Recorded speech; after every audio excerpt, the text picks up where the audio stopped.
Assalamualaikum warahmatullahi wabarakatuh. Alhamdulillahirabbil alamin. Wassalatu wassalamu ala asrafil anbiya wal mursalin wa ala alihi wa sahbihi mujahidin tahirin. Subhanaka la ilma lana illa ma 'allamtana innaka antal alimul hakim. Faya rabbi shrah li sadri wa yassir li amri wahlul 'uqdatam min lisani yafqahu qawli. Amin amin amin ya rabbal alamin. Ikhwani, sahabat dakwah yang dirahmati Allah Subhanahu wa taala, diriwayatkan dari Abu Hurairah radhiyallahu an bahwasanya Nabi Muhammad sallallahu alaihi wasallam bersabda, ja'alallahu rahmata mi'ata juz'in wa amsaka indahu tis'atan wa tis'ina juz'an wa anzala ilal ardi juz'an wahidan fabihi yatarakhamul khalqu hatta innal farasha latarfa'u hafirha an waladiha khasyata an tusibahu. Nabi SAW bersabda bahwasanya Allah Subhanahu wa ta'ala menjadikan rahmat itu 100 bagian. Famsaka indahu tis'atan wa tis'ina juz'an. Allah menahan atau menyimpan yang 99 itu ada di sisinya. Kemudian wa anzala ilal ardi juz'an wahidan. Allah menurunkan satu rahmatnya ke muka bumi ini hanya satu bagian saja. Wabihi, sesungguhnya dengan satu bagian ini yatarakhamul khalqu, masing-masing makhluk itu saling berkasih sayang. Hatta innal farasa, sehingga kuda itu latarfa'u hafirha an waladiya khasyatan tusibahu, sehingga takut atau karena takut akan menginjak anaknya. Ikhwan yang dirahmati Allah Subhanahu wa taala, Allah menjadikan rahmat 100 bagian. Dan Allah menyimpannya yang 99 di sisinya. Hanya satu bagian yang Allah turunkan ke muka bumi. Dan satu bagian ini sudah meliputi segala macam sesuatu yang ada di jagat raya ini. Nah, maknanya Mbak Ikhwan yang dirahmati Allah Subhanahu wa taala, tatanan kehidupan di dunia yang sangat serasi dan dinamis ini adalah merupakan bagian dari rahmatnya Allah Subhanahu wa taala, di mana Allah menjadikan sebagian orang dilebihkan rezekinya dan Allah membatasi sebagian orang lain akan rezekinya. Allah Subhanahu wa taala mengangkat sebagian orang untuk menjadi pemimpin atau para penguasa kelompok-kelompok tertentu, dan sebagian lagi Allah jadikan mereka masyarakat atau rakyat biasa. Allah juga menjadikan sebagian orang diberikan kecerdasan intelektual sehingga mereka menjadi cendekiawan dan para ulama, dan Allah menjadikan sebagian lain orang-orang yang menuntut ilmu dan orang-orang yang awam. Ini semuanya adalah bentuk rahmatnya Allah Subhanahu wa taala untuk keserasian dan kenamisan kehidupan di dunia. Dengan demikian itu pun masih banyak di kalangan manusia yang berburuk sangka akan rahmatnya Allah Subhanahu wa taala, sehingga sering ada timbul rasa iri, ada timbul rasa hasud. Padahal bentuk keserasian yang luar biasa adalah merupakan satu tatanan yang dinamis. Tidak mungkin Allah jadikan orang itu kaya semuanya. Kita pasti akan susah cari pekerja. Tidak mungkin Allah jadikan orang itu menjadi pemimpin semuanya atau rakyat semuanya, maka siapa yang akan memimpin atau siapa yang akan dipimpin. Tidak mungkin orang itu jadikan ulama semuanya atau para cendekiawan semuanya, terus siapa nanti yang belajar. Ini ada bentuk kedinamisan yang luar biasa, yang semuanya itu adalah merupakan rahmatnya Allah Subhanahu wa taala yang hanya satu yang Allah turunkan ke muka bumi. Lalu bagaimana yang 99 ini? Yang Allah tahan, yang Allah simpan, yang nanti yang 99 ini Allah peruntukkan bagi hamba-hambanya yang soleh nanti kelak di yaumil qiyamah.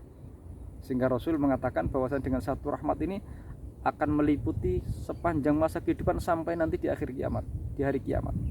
Dan ketika hari kiamat datang, maka Allah angkat yang satu rahmat ini Allah genapkan lagi menjadi 100, dan 100 rahmat ini Allah peruntukkan bagi hamba-hambanya yang taat, bagi hamba-hambanya yang beramal soleh.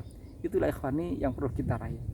Yang 99 rahmat ini ya yang harus kita capai, itu dengan senantiasa melazimkan ketaatan kepada Allah, dengan memperbanyak amal soleh dan amal kebaikan. Ikhwan yang dirahmati Allah, kadangkala mungkin kita juga salah dalam bersudut pandang akan rahmatnya Allah Subhanahu wa taala. Kita sering mungkin melihat orang yang dalam pandangan kita itu dia perilaku maksiat gitu. Berperilaku maksiat, atau mungkin bisa dikatakan tidak beriman kepada Allah Subhanahu wa taala. Akan tapi secara zahir dia kehidupannya berkecukupan atau bahkan berkemewahan, bergelimang harta gitu. Itu kita jangan sampai salah dalam menyikapi atau bersudut pandang tentang rahmatnya Allah itu. Belum tentu itu adalah rahmat. Bisa jadi itu bukanlah sebuah rahmatnya Allah Subhanahu wa taala, melainkan itu adalah kecelakaan atau musibah. Karena apa ikhwan yang dirahmati Allah? Tidak ada kecelakaan atau musibah yang terbesar di muka bumi ini bagi manusia selain dijauhkan dia dari Allah Subhanahu wa taala, selain tidak punya hubungan dia dengan Allah Subhanahu wa taala dan Rasulnya. Itulah musibah yang terbesar, dan itu bukan namanya rahmat gitu. Maka ikhwan yang dirahmati Allah, banyak orang yang terlena dengan kesenangan gitu, dengan kemewahan yang seolah-olah dia menganggap itu rahmatnya Allah Subhanahu wa taala, padahal itu adalah kesenangan yang menipu, itu adalah kesenangan yang kamuflase. Yang intinya, yang sejatinya bahwasanya rahmatnya Allah itu Allah berikan kepada hamba-hambanya yang taat, hamba-hambanya yang soleh, dan hamba-hambanya yang mau melakukan amal kebaikan. Maka dari itu yang dirahmati Allah, marilah kita luaskan itu sudut pandang kita terhadap rahmatnya Allah Subhanahu wa taala, dan jangan sampai kita salah dalam mensikapi rahmat kita. Sebagaimana iblis itu dalam menyikapi rahmatnya Allah Subhanahu wa taala itu keliru. Ketika turun ayat di dalam surat Al-A'raf ayat 156, di kalimat-kalimat yang terakhir itu Allah berfirman, wa rahmati wasi'at kulla syai'in, dan rahmatku itu meliputi segala sesuatu, kata Allah Subhanahu wa taala dalam firman-Nya. Maka mendengar ayat ini turun, para iblis Yahudi dan Nasrani menonjolkan dirinya bahwa dia merasa dia termasuk dari bagian segala sesuatu itu dan pantas mendapatkan rahmatnya Allah Subhanahu wa taala. Kemudian Allah melanjutkan, fasaktubuha illadzina yattaquna wa yu'tuna zakata walladzina hum biayatina yu'minun. Allah melanjutkan firman-Nya, dan aku tetapkan rahmatku bagi orang-orang yang bertakwa dan mau menunaikan zakat, dan terhadap ayat-ayat kami mereka beriman. Maka sampai sini iblis putus akan rahmatnya Allah Subhanahu wa taala. Karena kita ketahui iblis tidak beriman kepada Allah Subhanahu wa taala. Iblis tidak mengeluarkan zakat, dan iblis tidak beriman terhadap kitab-kitab yang Allah turunkan kepada para nabi dan rasulnya. Tapi Yahudi dan Nasara masih merasa menonjolkan dirinya dia termasuk, karena dia merasa beriman kepada Allah, dia beriman kepada kitab, dan dia mengeluarkan hartanya gitu. Kemudian Allah melanjutkan firman-Nya, yaitu alladzina yattabi'una rasulan nabiyil ummi, yaitu orang-orang yang mengikuti Rasul, yaitu Nabi yang ummi, yaitu Nabi Muhammad SAW. Nah, dengan kejelasan ini maka Yahudi dan Nasara juga terputus rahmatnya Allah Subhanahu wa taala, karena kaum Yahudi dan Nasara tidak beriman dan tidak mengikuti akan Nabi yang ummi ini, yaitu Nabi Muhammad SAW. Maka dari itu ikhwan yang dirahmati Allah, kita patut bersyukur kepada Allah Subhanahu wa taala, karena kita sebagai umat Nabi Muhammad SAW itu mendapatkan anugerah rahmat yang terbesar, yaitu rahmat menjadi orang yang dianugerahi agama Islam dan beriman kepada Allah dan Rasulnya. Walaupun kadangkala keimanan dan keislaman kita itu sering kita rusak. Dengan apa kita merusaknya? Yaitu dengan kekhilafan dan dosa-dosa, yaitu dengan kekhilafan dan kesalahan-kesalahan kita kepada Allah Subhanahu wa taala. Walaupun demikian ikhwan yang dirahmati Allah, Allah masih siapkan rahmatnya kepada kita, kepada umat Nabi Muhammad SAW, bagi orang-orang yang berdosa, yaitu rahmat berupa ampunan Allah Subhanahu wa taala. Maka dari itu ikhwan yang dirahmati Allah, kita patut bersyukur sekali kita menjadi umatnya Nabi Muhammad SAW. Sehingga dalam munajatnya seorang ulama yang bernama Yahya bin Mu'ad Ar-Razi, beliau bermunajat dengan kalimat-kalimat yang sangat indah gitu. Yang mana munajatnya yang tertuang dalam kitab Tanbihul Ghafilin gitu. Beliau mengatakan, ya Allah, Engkau telah menurunkan satu rahmat ya Allah, dan dengan satu rahmat-Mu itu Engkau muliakan aku dengan beragama Islam gitu. Allah menurunkan satu rahmatnya yang meliputi segala bumi ada di muka bumi ini. Dan dengan satu rahmatnya Allah itu, diantara Allah karuniakan rahmat terbesar, yaitu rahmat dengan beragama Islam. Ya Allah, dan Engkau juga anugerahkan rahmatmu berupa pahala bagi hamba-hambamu yang taat. Dan juga Engkau anugerahkan rahmatmu berupa ampunan bagi hamba-hambamu yang berdosa. Ya Allah, jika aku tidak termasuk hamba-hambamu yang taat sehingga mendapatkan rahmatmu yang berupa pahala, maka aku tetap mengharap rahmat ampunanmu ya Allah atas dosa-dosa yang telah aku lakukan. Subhanallah, itu kalimat munajat yang sangat indah sekali gitu.